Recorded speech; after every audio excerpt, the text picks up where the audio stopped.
Bonjour à tous et à toutes, ravis de vous retrouver pour cette nouvelle édition du JT de Buzette TV.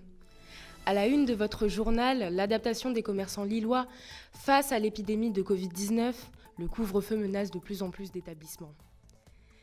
Les animaux particulièrement menacés par le braconnage, c'est le combat de nombreuses ONG et États. Nous y reviendrons plus en détail dans quelques instants avec notre invité spécial, Arthur Julien. Et puis on parlera sport avec le deuxième rendez-vous des Lillois en Ligue Europa. C'est l'une des conséquences de l'augmentation des cas de Covid-19. Bars et restaurants doivent appliquer de nouvelles restrictions très contraignantes, nouveaux horaires, nouvelle organisation, un sujet d'Anatole Lepoutre et de Justine Fall. Des terrasses désertées en pleine journée, à Lille, les restaurants subissent de plein fouet les nouvelles mesures sanitaires imposées par le gouvernement pour lutter contre l'épidémie de coronavirus. C'est très très compliqué, ouais. On a perdu au moins 50%, 60% du chiffre d'affaires. Depuis 11 jours, dans la métropole, le couvre-feu oblige les professionnels du secteur à revoir leur fonctionnement. Il faut tout réorganiser, les tables, les horaires, les plannings. Des changements aussi pour les clients qui doivent notamment laisser leurs coordonnées à l'entrée du restaurant. Ils ont mis un QR code pour que je puisse le faire à partir de mon téléphone. Et donc je suis seul à savoir ce que j'ai mis dessus et seulement en cas de souci, ils peuvent me contacter. Fini les bars-restaurants ouverts après 21h. Mais l'important est ailleurs. Aller au restaurant à 18h ou 18h30 pour partir à 20h30, c'est vrai que c'est un peu chaotique, on va dire.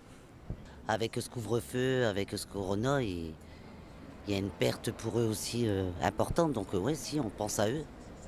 Le gouvernement a d'ores et déjà annoncé le maintien de ces mesures pour au moins 6 semaines.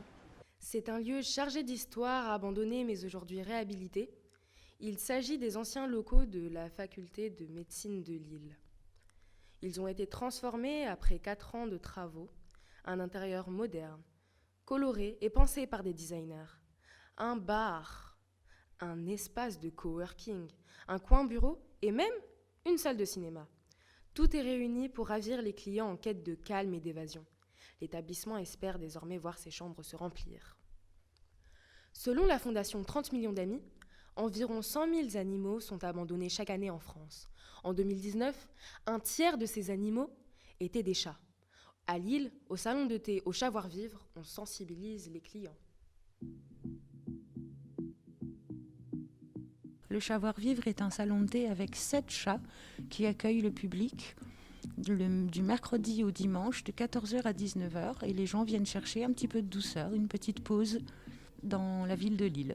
Je ne pratique pas l'adoption, mais je suis en partenariat avec une association et quand les gens souhaitent adopter, je les dirige directement vers l'association avec laquelle je suis en partenariat. Et c'est l'orphelinat de Luna. Ce sont 2 dames super gentilles qui ne tolèrent pas qu'un chat soit dans la rue.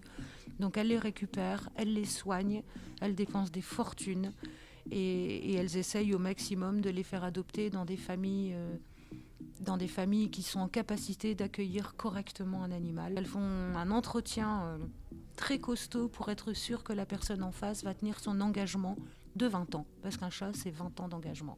C'est long, 20 ans.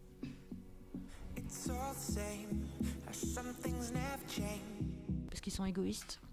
Oui, c'est beaucoup de plaisir, mais c'est aussi beaucoup de contraintes. On ne peut pas partir en vacances comme on veut, on ne peut plus partir en week-end comme on veut.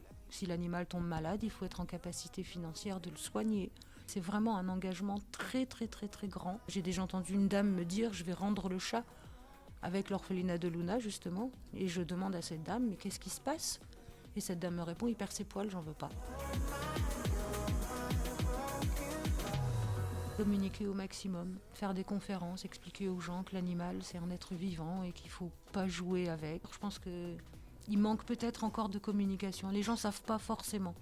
Ils ne sont pas éduqués dans le respect en fait. Et je pense que c'est en communiquant au maximum que les gens vont comprendre que quand on s'engage, c'est pas pour rire. Toujours sur ce sujet de la protection animale, la lutte de plus en plus affichée par de nombreuses organisations et institutions pour la préservation des espèces menacées, notamment au Kenya. Pour en parler avec nous en plateau, notre spécialiste Arthur Julien. Bonjour Arthur. Bonjour. Alors, pouvez-vous nous dire Qui sont ces espèces menacées et par quoi? Alors, ces espèces menacées au Kenya sont nombreuses. Par exemple, le rhinocéros blanc, le rhinocéros noir, le vautour à tête blanche, le requin marteau et d'autres encore. Ces espèces sont en voie de disparition essentiellement à cause du braconnage, mais pas seulement. Elles sont en voie de disparition à cause de la sécheresse causée par le réchauffement climatique, par la pollution, mais aussi par la détérioration. Quelle initiative a déjà été prise pour remédier à ce problème? La plus importante de ces initiatives repose sur l'organisation d'ateliers ou de formations dans le but de sensibiliser la population locale au respect de la faune sauvage. Mais ce type d'intervention est encore trop rare. Et qu'est-ce que nous pouvons faire pour contribuer à cette cause et même pour aller plus loin? Pour mieux contribuer à cette cause et protéger ces animaux en voie de disparition, il faudrait réussir à arrêter la déforestation, qui est une tâche quasiment impossible. Ne pas soutenir la capture des animaux, acheter des produits qui ne viennent pas de l'étranger, comme la nourriture, par exemple, qui vient du département numéro 59. Et d'arrêter de jeter du plastique dans la nature, ce qui est à la portée de tous. Mais aussi d'éduquer la génération à venir avec ses précautions. Merci beaucoup pour ces réponses. Merci. Un mot de sport à présent et de football avec le second match européen du LOSC. Fedi, vous êtes devant le stade Pierre-Mauroy. Alors les Lillois sont-ils prêts à affronter leurs nouveaux adversaires? Nous sommes aujourd'hui devant le stade Pierre-Mauroy, à la veille de la deuxième journée de Ligue Europa qui oppose le LOSC au Celtic Glasgow, qui se disputera encore une fois à huis clos. Les Lillois, qui sortent d'une victoire contre le Sparta Prague 4-1 et qui doivent donc enchaîner pour maintenir leur place de leader du groupe H. La composition de l'équipe devrait être reconduite par Christophe Galtier avec un 4-4-1-1, Iconé derrière David en pointe et la charnière centrale, Botman et Fonté. Et l'habituel Mike Maignan dans les cages. Lille, qui a été la seule équipe française à avoir remporté son match de Coupe d'Europe. Avant de clôturer ce journal, une petite séquence culture. Merwan Amouche est allé sonder les Lillois sur leur connaissance du rap.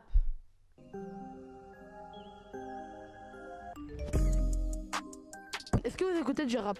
En deux spi. Oui. Ouais. Un peu, ouais. Est-ce que vous écoutez du rap? Ouais. Quel est l'album qui vous a plu récemment? Nino. Damso. Il y en a beaucoup, hein. Nino. Nekfeu, toujours pas. Bon. Tout de Frisk Orléans, hein. L'album de Niska surtout. Damso. Ouais, Damso aussi. Pourquoi Damso? La façon dont il parle de la vie, tout ça, moi je trouve c'est plaisant quoi. C'est le mec du rap. Pourquoi Nino? Il a du rythme, enfin ça compare à certains rappeurs. Et pourquoi Nifka? Parce que c'est méchant, tu sais. D'après vous, quelle influence la crime ou n'importe quel album qui est sorti cette année a sur la culture du rap? Ça dépend des chanteurs. Il y en a, ils parlent plus de drogue et tout, donc ça dépend. Il n'y a pas de culture dans le rap. Il parle pas français, il parle trop vite. Mais déjà, il va grave encourager les autres rappeurs à être un peu plus mystérieux, tu vois. À dire un peu plus de dingueries dans leurs textes. En mode, parce que tu vois, le texte de Frisk Orléans, il lâche quand même des trucs assez limites, mais c'est ça qui fait son charme, tu vois. Je pense que les autres rappeurs, ils vont grave suivre cette tendance. Et puis dans la culture, tu vois, genre la façon de parler, tu vois, méchant, charo, tout le monde le dit. Ces raps, ils décrivent beaucoup les problèmes de la société, le racisme, l'homophobie et tout, donc je trouve ça cool.